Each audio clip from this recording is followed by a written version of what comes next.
please contact Tom Trento at 561-319-5533. Or you can email him, tom@trentovision.tv. The opinions expressed on the following sponsored program are strictly those of the host, guests, and callers, and not necessarily those of this station, its staff, management, or sponsors. Welcome to Trento Vision, where bad ideas get pulverized and the truth will set you free. Trento Vision is hosted by Tom Trento. Tom can be reached at 561-319-5533 or tom@trentovision.tv. Listen and watch every weekday from 3 to 6 p.m. on AM 1470 WNN and trentovision.tv. Now, let's get a peek at Tom's view of the world. Here's Tom Trento. Well. 6 days. It's been 6 days. 6 complete days since Western civilization took a turn. For the better? It's been 6 days. What's happened in 6 days? Well, a day after the election, we find out that Iran fired a couple of missiles at one of our drones over international waters. Okay. Everything okay over there? Okay. Mark's not coming on? No, Mark is not coming on.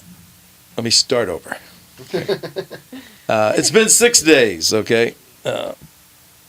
And right after the election, on the 7th last week, we find out that Iran fired a couple of missiles at one of our unarmed surveillance drones flying in international waters. But that had happened about a week earlier. So the administration held on to that information for political reasons solely. And going back to the 6th of November, we found out that our new president, President Obama, reelected with 10 million votes less than were cast for him in 2008. Now, get all these numbers. They're very important. In 2012, where he was riding the ascendancy of his tenure there, 10 million people less voted for him than did in 2008. In fact, this is the first time in about 100 years where a president was reelected with less votes than he received the first time around.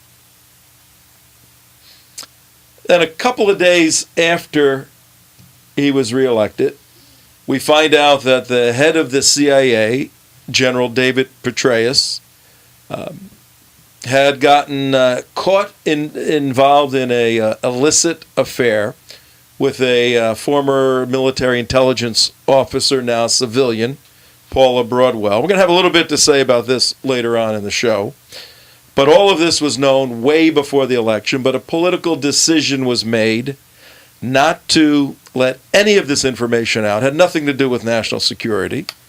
It was a decision based upon the fact that if this information, you got to shut that mic off, if this information were known, then the voting public would simply say, throw all the bums out. Get all those guys out. Let's get a new administration in there.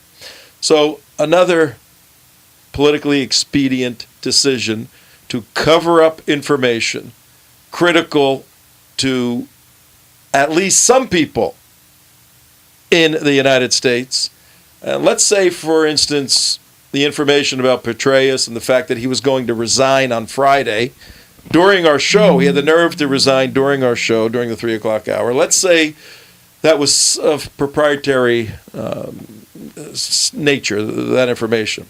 Well, then President Obama has a real argument with Dianne Feinstein, senator from California. She is fuming. As one of the leaders on the Intelligence Commission, one of the intelligence committees in the Senate, there's federal law that requires, when what was going on with the investigation by the FBI of Petraeus, the head of the CIA, that a group of senators who have been sworn to secrecy know about this, so that there's checks and balances. But no, this president that many of you elected is acting in a almost a monarchical manner, withholding critical information all over the place. Now, add to this is 6 days since the re-election, folks. Add to the issues going on in Washington, D.C., the issues in Iran, and we now have Israel coming under attack on at least two fronts, with great concern about a third front. The two fronts are the Gaza Strip. We've spoken about that quite a bit on the show. And over 100, 140, 150 missiles have been flying in from Gaza into Sderot and other areas right there to the east. And then a couple of stray mortars and shells coming in from Syria into the Golan Heights. And clearly the Syrian rebels, who are the Syrian rebels, the Muslim Brotherhood basically, and Al-Qaeda, joining together to overthrow President Assad. They want to draw Israel into the fight. If Israel enters the fight, fighting Syria, then the Brotherhood and Al-Qaeda will use that as a calling card for every jihadi on the face of the earth to come and fight against Assad and Israel. So Israel now is on high alert. We were going to have an on-the-ground report from our good friend Mark Kohlberg, but he just texted us. He has no electricity, power's out, no power in his phone, so we can't bring you that immediate report as to what's going on in Israel, but we'll bring you other reports through the show. So, hello, welcome to a fascinating Veterans Day on 11/11. Hi, everybody. How you doing, CJ? Hi, Tom. I'm stuck. My chair is stuck. Happy Veterans Day, Mark. Oh, yeah. Mark's a we veteran. have a veteran in the studio today. Our Thank very you, own thank veteran. you, thank you. In his red, white, and blue shirt. Look, do we have a... Yeah, look. We need... Yeah, I don't know. Why don't you go to a two-shot so everybody can see our highly decorated world headquarters of Beasley Broadcasting And there's the gong. here on WNN 1470. Welcome, viewers and listeners from around the globe. Okay, now where did I pull this out from? One of those places there. Is it here? We are broadcasting on this beautiful November 11th, except it's the 12th. 11/11 was yesterday, and today's the 12th, but we are celebrating... Let it go. Let it go. We are celebrating Veterans Day today, a national holiday in the United States of America. And, it's been an interesting ride over the past couple of months with you. And we are going to be here, as we said, we're now on from 3 to 6 every day. We're making a little bit of a transition. We're going to open up the opportunity for those of you who own businesses or who want to start businesses. Hey, you got a new president, start a new business. And you have to be wise with your advertising dollars. And this is a good place to spend those advertising dollars, particularly if you believe along the lines that we do, that America should return to its constitutional root, that when we're fighting enemies, they have to be killed, the enemies that want to kill us. Nation building is not for the United States military. We have other elements in our government that do nation building. That's our diplomatic corps and other services in the State Department. When you use a Marine to build a toilet somewhere, you're not maximizing the taxpayer's dollar or the efficiency of that Marine. And that's a reflection of the COIN, counterinsurgency strategy, made famous by General Petraeus that many of us disagree with. We'll get into those issues today. We've got a wild and wacky show for you. I'm just going to read. We put a couple of notes together each day in preparation for the show. Listen to this. The overarching title for our show is, Hey, Sarge, why should we fight for President Obama? Let me restate that. Hey, Sarge, why should we fight for President Obama? This is Veterans Day, a day we'll define in a few moments for you. But we wanted to have a provocative question out there for the audience, because it seems to us, folks who do a lot of work on national security issues, that the soldier of 9/11 is qualitatively and quantitatively different in many respects, at least what drives these warriors, different than the soldier of 2012. There's different motivation and reason. And we're very connected to the United States military through all of our contacts, and there's a tremendous amount of dissent, aggravation, and confusion and anger, if you will, as to the direction the United States military is going in all of its theaters, but in particular in the Middle East. So today we have for you some stuff on Petraeus and Benghazi, absolute cover-up like no cover-up before in the United States history. We're going to bring you immediately some information on Allen West. We have no idea what's going on Allen West. We're getting emails that he won and that he lost. But we have people that are on the ground there. There's a protest. If you want to get involved in going and protesting I think it's the St. Lucie election board, we can tell you how to do that. We're going to get into the details of Veterans Day, a little historical stuff. We like to edumacate people here at Trento Vision. And we like to hear you say edumacate. Yes, edumacate's a good word. It's a great word. That's just the first hour, folks. The second hour, let me tell you what's on the second hour. Soviet jokes. I have Soviet jokes for everybody from the Soviet Union. And they're very cool, actually. He's next. Funny.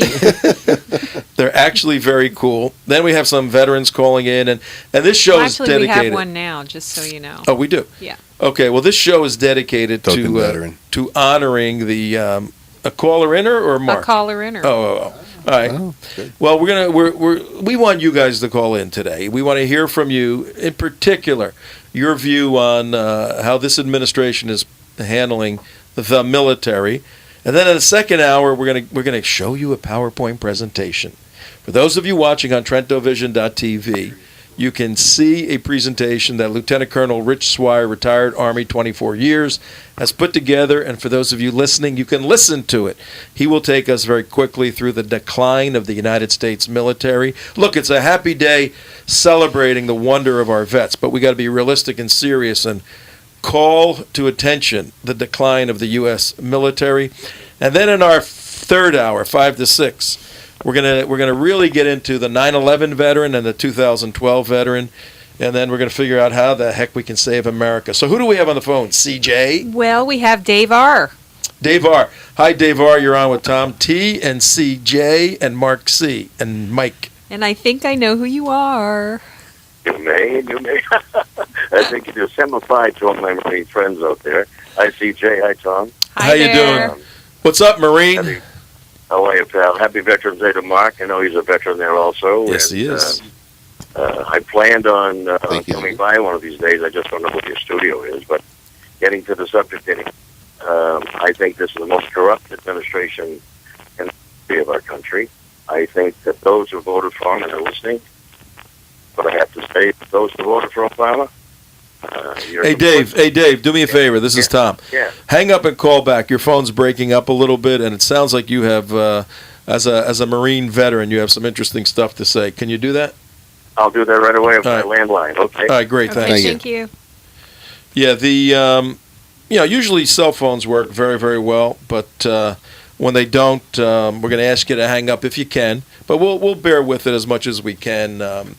But Dave is a friend of ours, involved in the Tea Party movement, all of that, and a Marine, a hard charger, let me tell you. Yeah. So I think that's him right there. And look, it's 888-565-1470. If you're a veteran, you're driving in your car anywhere in South Florida, or if you're listening on iHeartRadio, you're a veteran, we want to hear from you today. You can get off your chest whatever you want. If you love the President of the United States, you think he's a tremendous commander-in-chief. He killed Osama. Come and tell us about it. If you got a different view, do that. Dave, what is your view now that we got you on a good phone line? Tom, my view is, as I was saying Wow, earlier, you I think sound it's the most good. corrupt. I'm sorry, can you hear me now? Yeah, Yeah, it's great. great. Yeah, I think it's the most corrupt administration in the history of our country. I think all of this timing of the Petraeus affair and also the cover-up in Libya, all these people leaving, like, as I understand, Jay, Jay Carney's going to be leaving, and Holder. And if this is true, this is one way, although they can be subpoenaed to testify. I don't believe any of them will tell the truth anyway. Maybe Petraeus will. But as a former Marine, I met General Jones many years ago at the Pentagon when he was a commandant of the Marine Corps. And he left after about a year and a half, I guess, saying that he never, ever worked with people who were so unprofessional and unprepared. And I think Petraeus eventually will probably say the same thing after he gets out of there. I don't think he can. Well, he's out of there now, I guess.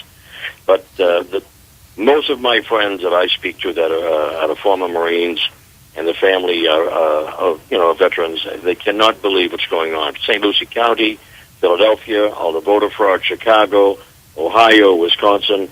Under this president, all of this has taken place. The Hillary Clinton, for example, Secretary of State, what has she accomplished in her 4 years as Secretary of State? Nothing. There's going to be a caliphate out there with the Al-Qaeda and everybody else. What are we doing? And then for this amateur, our president, to say we're going to pull out by certain dates. As you know, military men don't tell the enemy when we're leaving. I mean, it's just mind-boggling, and I don't understand why the American people, they don't realize this. I just got an email from somebody. I said, you voted for Obama. You're complicit in the beginning of its demise. Oh, no, and he said, give him a chance. 4 years he's had a chance, and look what he's done.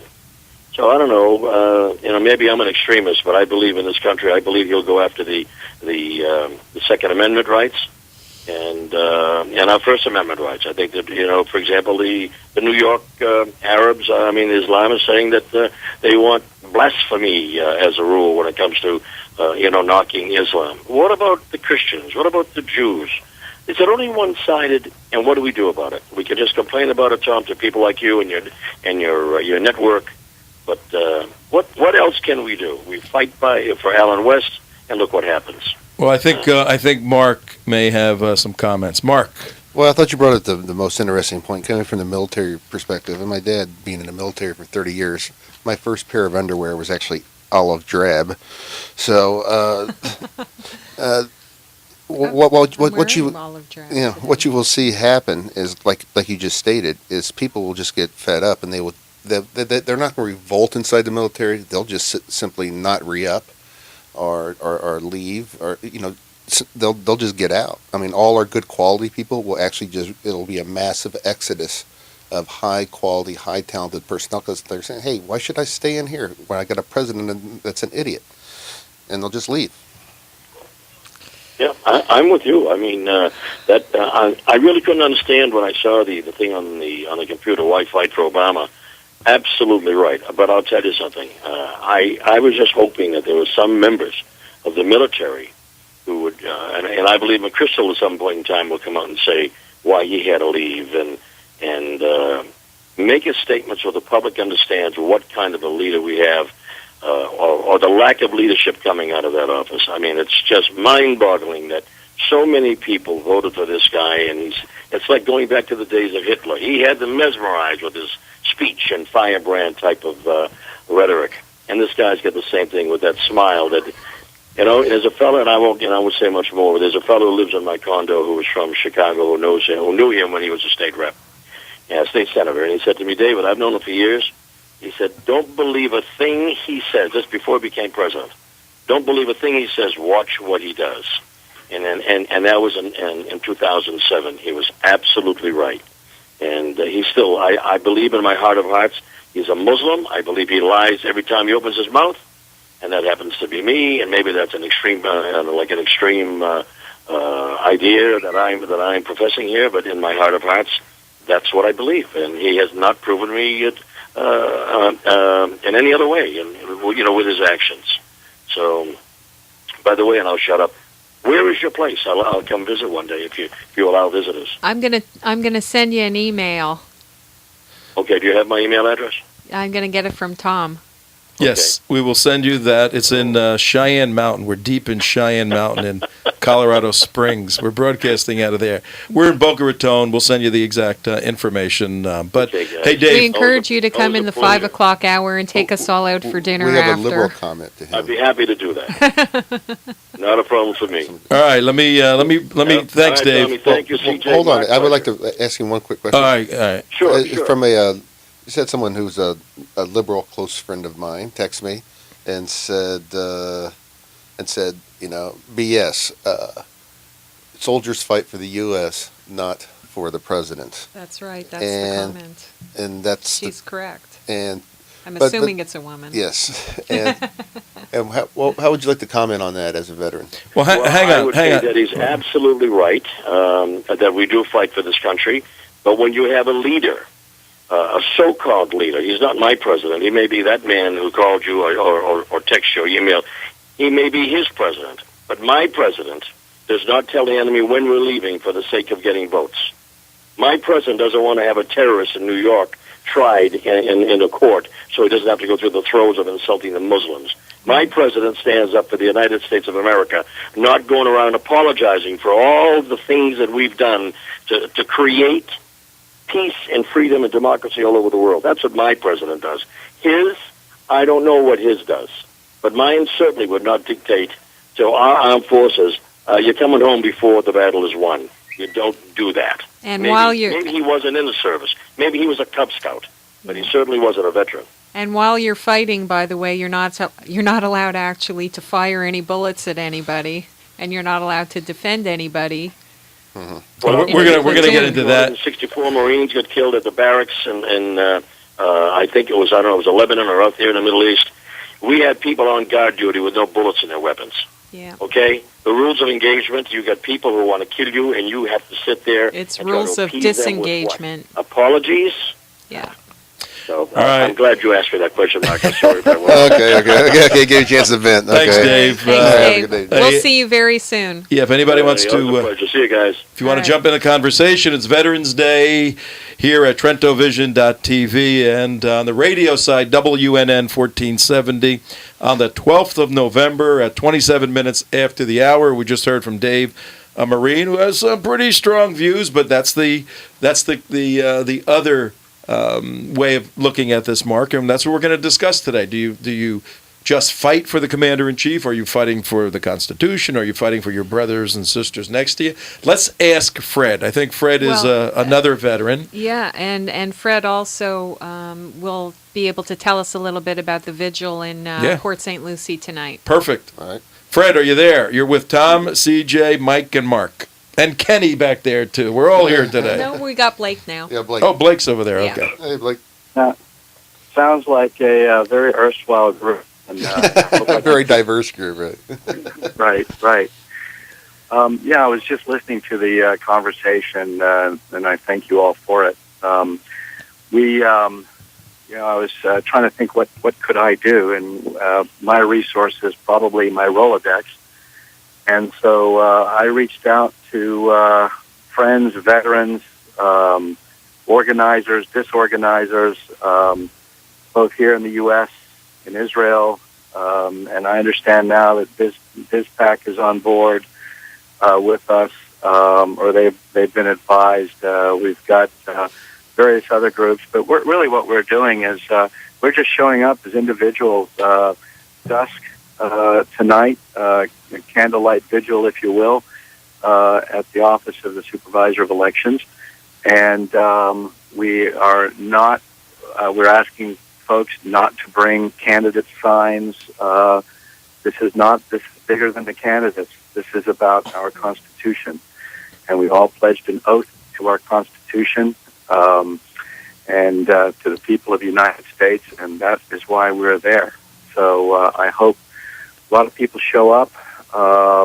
I've brought 4 days of MREs with me that I'll be taking up there. Water generator. I've got my whole evacuation kit in the back of my Tahoe, so I'll be ready. Do you have the address? Tell him what's going on. Put it in context.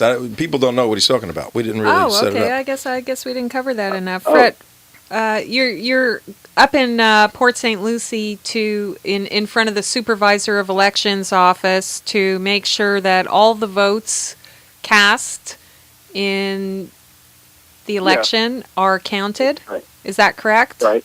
That's right. We're not asking for anything to be tilted towards one candidate or another. Mm-hmm. We will have, by the time we get there, I will have 4 or 5 bullet points, very succinct, They'll be along the lines of demanding, as veterans, as a nonpartisan group, demanding the resignation of the supervisor elections immediately, asking that a trustee be appointed, an independent trustee, that it be supervised in the open, sunlight being the best disinfectant, and that a fair counting be made, a nonpartisan fair counting. And I was actually inspired by the thinking about it, again, like I said this morning, what can I do? Well, I have a Rolodex, and my inspiration came to me, probably too much information, but in the shower, when I started thinking about the veterans after World War I that camped out in front of the White House, and I think there was something like 17,000, and then it grew to 70,000 because they weren't being given their promised benefits for the disabled and things of that nature. Yeah, quite interesting on that one little point. That is, the person who came there and sprayed the troops with water cannons during that time was none other than General MacArthur. Yep. Really? Yeah, he was. He was the one signed to go do I'm it. bringing my poncho with me, so if they have a water cannon, I'll be smiling. But very interesting point of fact, and as we try to understand our history, we can be inspired to do things today that were done and were successful in the past. I'll make one other point. I'm also doing this. I heard a lot of conversation about the troops and the commander-in-chief. I'm doing this for my son as well, who is currently deployed in Afghanistan. He's a corporal and a squad leader in the United States Marine Corps. He's on his second deployment. They left 2 weeks ago. They've lost 2 Marines already, and a couple of days ago he saw a 7-year-old child blown up by an IED right in front of him that was meant for him and his people. So they aren't able to do the things that I am able to do today, and I hope we're successful. Fred, let me ask you this. Why do you have to have a vigil to make sure that the votes are counted in the first place? Shouldn't the votes be getting counted? Isn't that the point of voting? Yes. So which votes exactly aren't getting counted and why? Well, we've heard all kinds of things. There's been some good reporting on it, and then there's been some reporting that I think is a little dubious. So I'm just not sure. But to get to the bottom of it, we need sunlight. And I read one piece that there's 4,000 votes out of conservative districts in St. Lucie that have been lost. Well, I've seen no corroboration of that, but it's just something that's out there. And I've seen reports where polling places, the doors closed at 7 p.m. on election night in conservative areas, but in other areas, anyone who was in line at 7 o'clock was allowed to vote. I've seen reports of the supervisor of elections promising a recount of all of the early ballots, and then stopped counting when when the one candidate, Alan West, was ahead by 200 votes. So why did they not count the rest? I'm sure on the Patrick Murphy side, they've probably got some complaints too. They may not be voicing them now because they're just sort of sitting back to see how things work out. But we're not trying to be a partisan. We just want the supervisor of elections to do her job. Apparently, she's been unable to do it. This is the only election that I understand in the country that still doesn't have a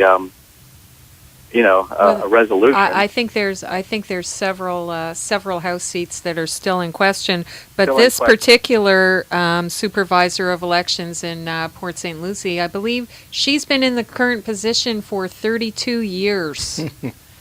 Because time to get her out of there. We happened to be up in that area for a debate earlier in the political season, and I remember hearing her views on things and thinking, oh boy, good luck getting a count remember I told you, I said good luck getting a vote count in this county? We went up there for the Alan West, Patrick Murphy. But Fred, we have the person who knows everything about this on the line now, and we have several people on hold.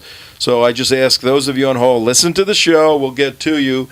But Pam, can you come in and help us out a little bit? Tell everybody who you are and what the heck is going on. Is Allen West the winner, not the winner? What's going on, Pam? Hi. Yes, my name is Pam Wolfschlegel, and I am one of the co-founders of the Palm Beach County Tea Party, and I'm also the state coordinator for the Tea Party Patriots.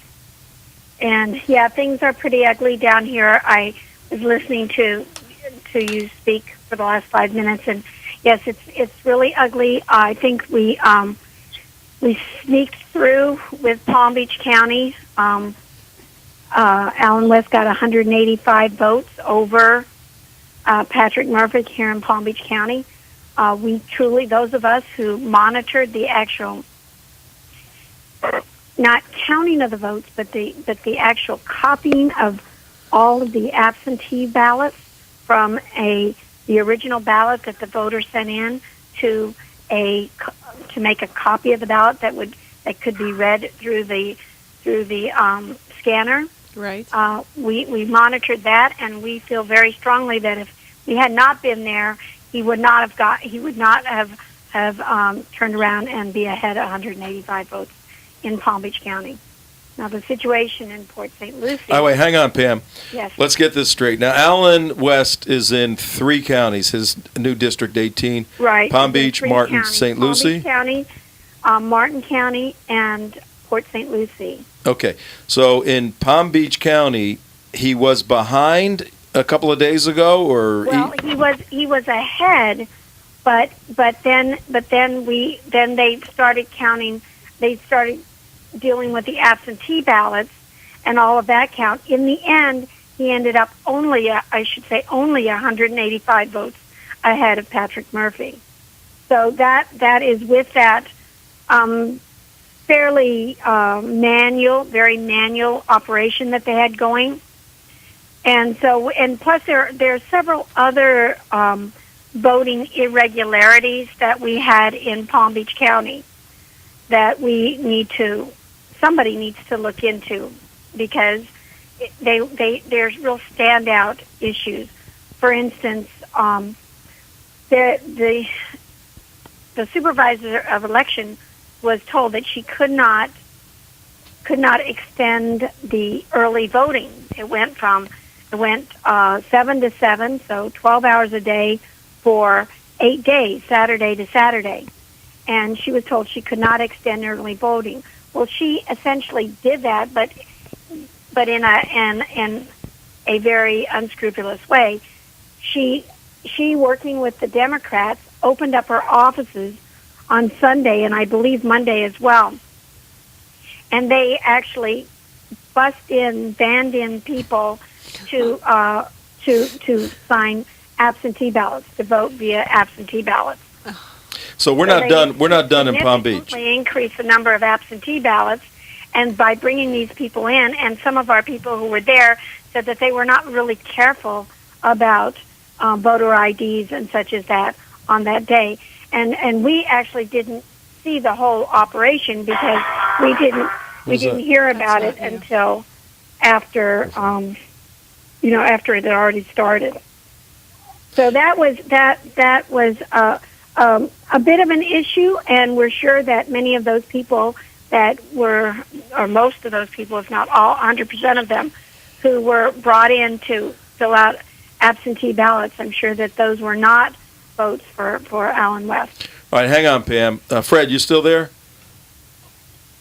Yes, I am. Okay, you are headed up to Port St. Lucie for your vigil, correct? That is correct. All right, Roger, are you on the line? Roger. Can you hear me? Yes, are you Roger from Port St. Lucie? No, Roger from Melbourne. From Melbourne. What county is? Oh, that's Melbourne County, right? Brevard County. Brevard, yeah. Do you know anything about what's going on in Port St. Lucie County? Yeah, I've been trying to follow that, and I've received a couple of emails, and basically I was dialing in to ask a question specifically about that. There is some dialogue going back and forth that says that because it was a 2-card system, that they're doubling the count inadvertently. They're not supposed to do that. In other words, 2 cards equals 1 vote. Right. So the average return of registered voters versus the number that actually cast their vote, the number that cast their vote of the registered is about 70%.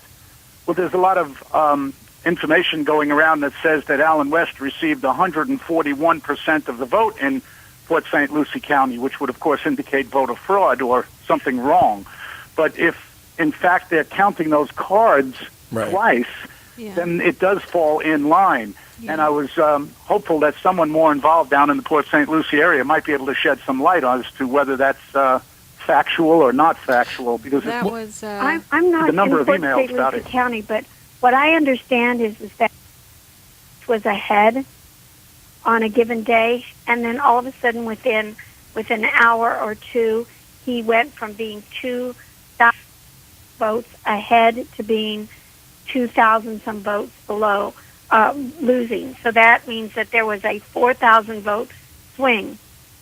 And one of the hypotheses is that there are these cartridges that are read into the system that contain the voting data, and that one or more of those cartridges were read twice to that's why they want to match the names, the sign-in names to the actual scanned count. Okay, so this is all over the place. Yeah, that's why I read that 141% of the registered voters in Port St. Lucie County had voted. This is everybody. I haven't been able to confirm that, but it seems to be a common belief that there were more votes than there are voters. Yeah, but that is, 141%. Just common sense is going to say, okay, this is outright craziness, Yeah. So it has to be another explanation. When I heard the explanation that Roger just explained,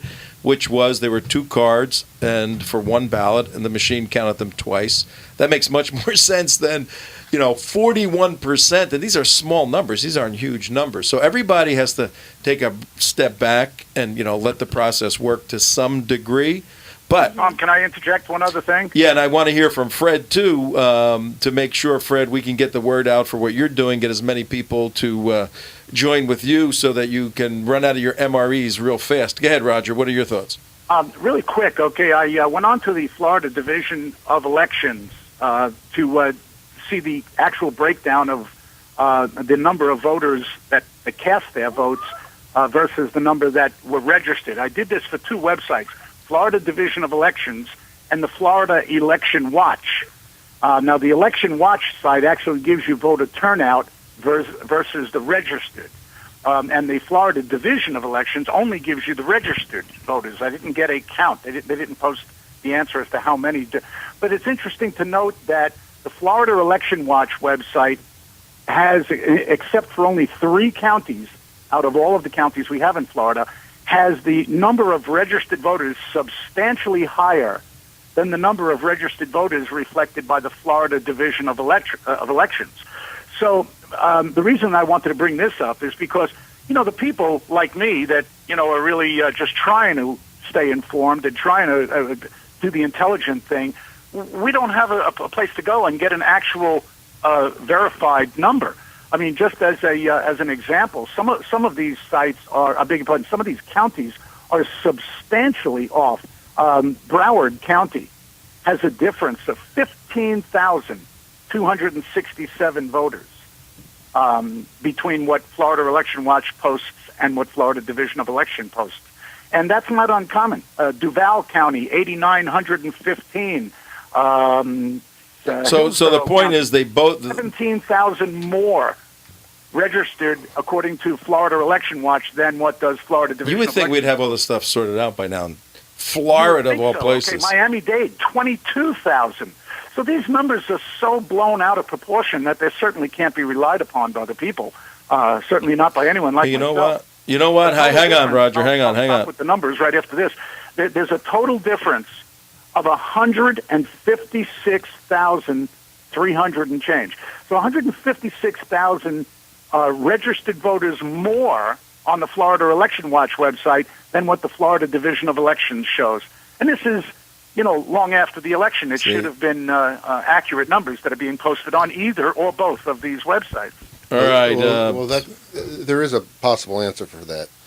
And working as a network engineer with state governments and doing their database management and things like that, the state government is notoriously behind on data, and the county data is where the most accurate data is, but as far as getting that data to the main central office of Florida State is a different scenario altogether.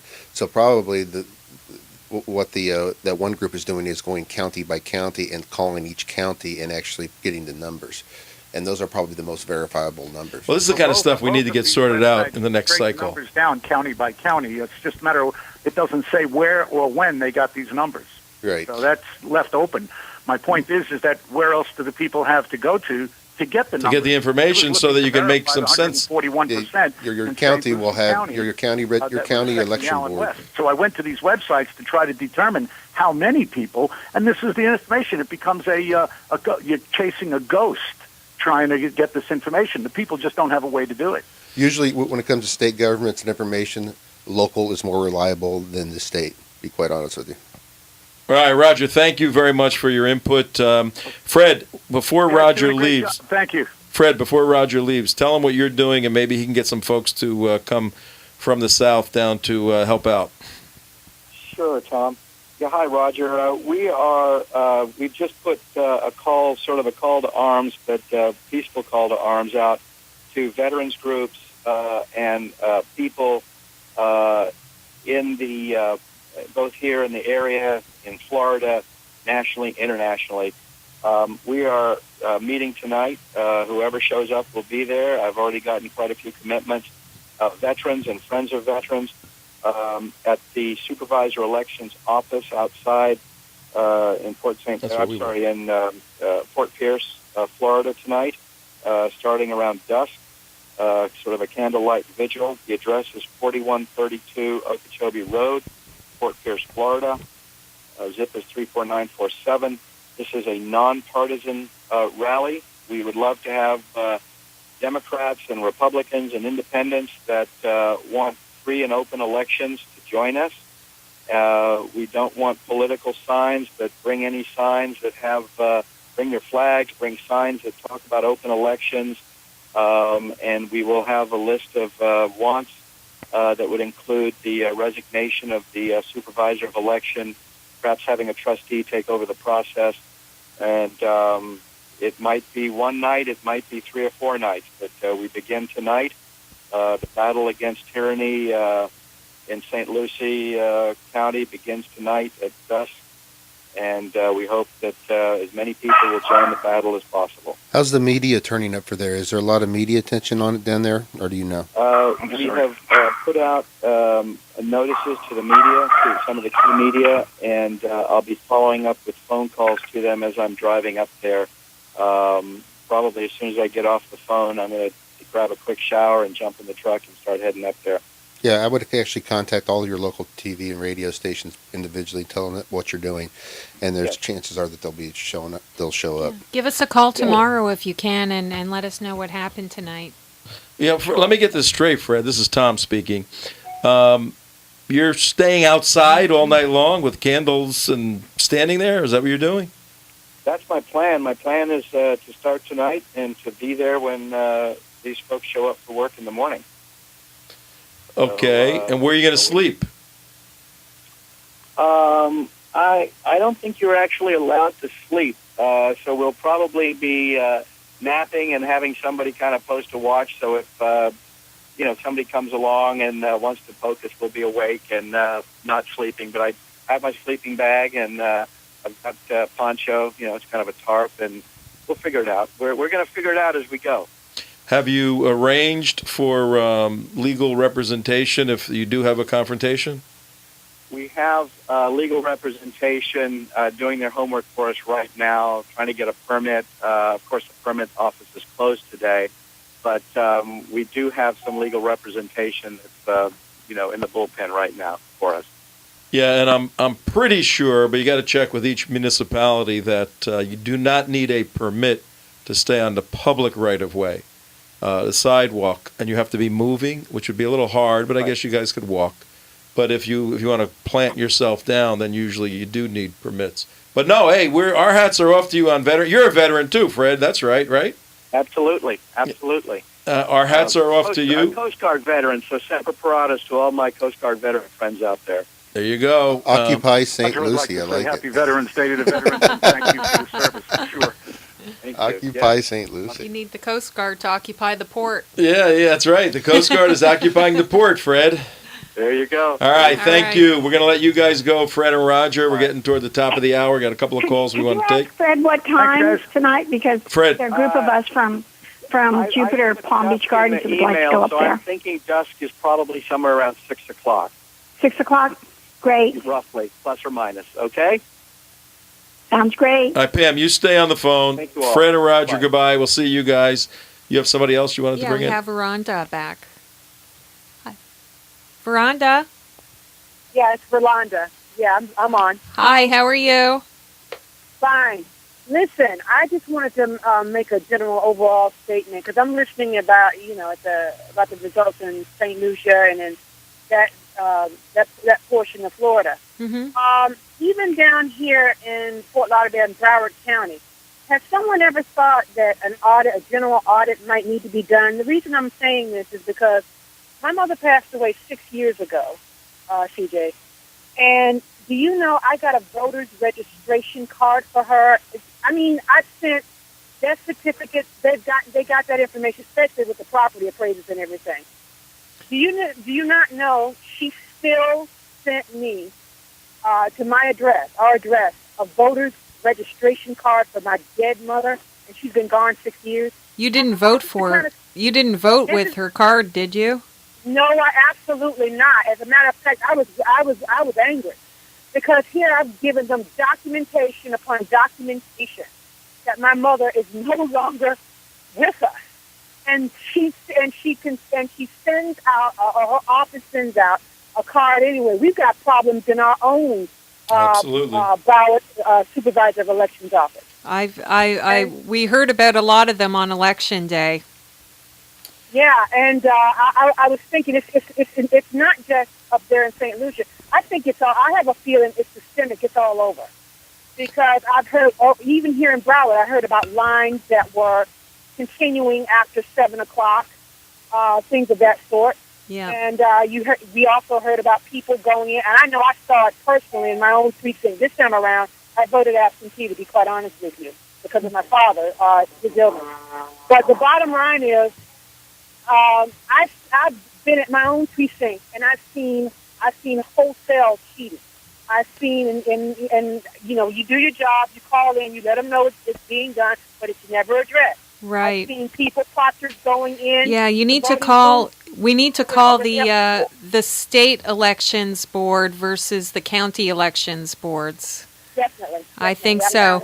All right. Well, thanks for calling in, Valanda, and sorry about your mom. I think we're coming up on a break, Tom. Yeah, a little bit here. But Pam, are you still on, Pam? Yeah, I'm still on. Can you hear me? Yes, what we need you to do, because there's a lot of confusion, and you're in the middle of all of this. You're with the Tea Party of Palm Beach County, and any information that you can get, you're working with Dave D., correct? Well, Dave DiCrescenzo? Yes. Yes, actually, he and I are going to head up to the vigil in a little bit. Okay. Oh, great. If you guys can shoot a little video or whatever, we can get it from you. We can do an update on what's going on tomorrow on the show. We can play some of the video.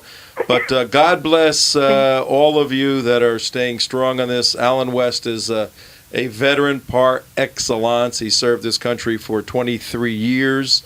And, you win elections, you lose elections. That's life. That's what happens. But if there's fraud and cheating going on, then you got to get to the bottom of that. And some good people like you guys are turning out to do that. So keep us informed, Pam. Thank you very much for calling. Okay. Can we make sure that everybody knows that it starts at 10 o'clock tomorrow morning, and maybe we will still have the vigil people there, so it could be really exciting. Yeah, one good idea for you might be to call the Steve Kane Show tomorrow morning. Okay. Between 6 and 9, and give them the information so they can get it out to the morning folks. Oh, okay. Definitely. We'll do that. Okay, great. Thank you very, very much, Pam. Pam. Thank you very much. We'll see you. Thank Bye-bye. you. Hey, Tom Trento, TrentoVision.tv on the 12th, not 11/11, but the 12th of November, though it's the official recognition because I'll tell you why later. It's really bizarre the way the history of Veterans Day took off in the United States of America. But we're here with CJ, Mark, Mike, Blake in the back. We got 2 more jam-packed hours of information. We're going to get into Benghazi. We're going to get into the David Petraeus very sad situation of a hero, a God with a small G to many people, falling from grace on a personal moral side. But what are the implications from a national security perspective? That's a serious concern of ours. The next hour, Lieutenant Colonel Rich Swire will be here. Actually, will be on the phone, but we're going to have a little short PowerPoint that those of you on the radio can hear and those of you watching will see. We'll show you the demise of the United States military in 3 short years.